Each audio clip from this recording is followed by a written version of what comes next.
अक्सर मैं एक बात बयान करता हूँ और मैं आपके सामने बयान करना चाहता हूँ। ये उलमाए किराम यहाँ बैठे हैं, अहले तहकीक बैठे हैं। देखो हुजूर सल्लल्लाहु अलैहि वसल्लम क़यामत कायम होएगी ते मैदाने माशर जान गए ते आप सजदा फरमान गए।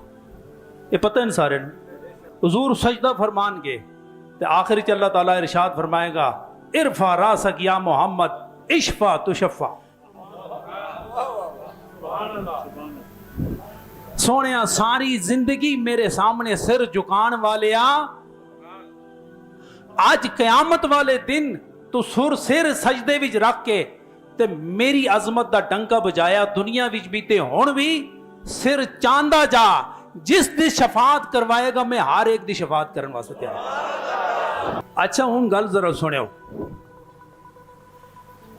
वो सजदा इबादत का सजदा है, ठीक है। वो कौन सा सजदा है?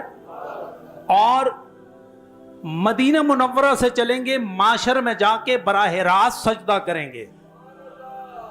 किसी किताब में यह साबित नहीं है कि हुजूर सल्लल्लाहु अलैहि वसल्लम वुजू फरमाएंगे। पहले किसी किताब में मौजूद नहीं है कि हुजूर सल्लल्लाहु अलैहि वसल्लम क्या करेंगे, वुजू फरमाएंगे। डायरेक्ट चलेंगे और मैदान माशर में सजदा करेंगे। वो सजदा खुदा कबूल करेगा और जिस जिसकी नबी शफात फरमाते जाएंगे खुदा शफात करता जाएगा।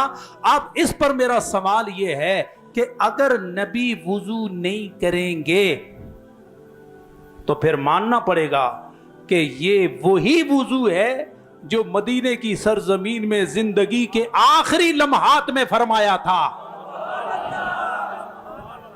ये वो आखिरी वुजू था।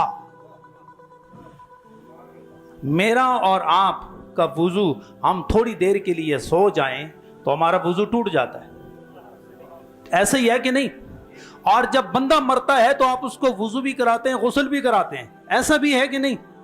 तो मानना पड़ेगा कि मौत ने नबी के वुजू को खत्म नहीं किया है।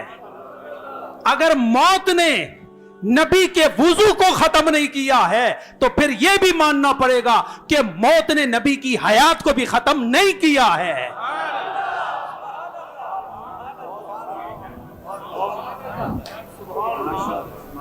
को बात समझ आई आपको?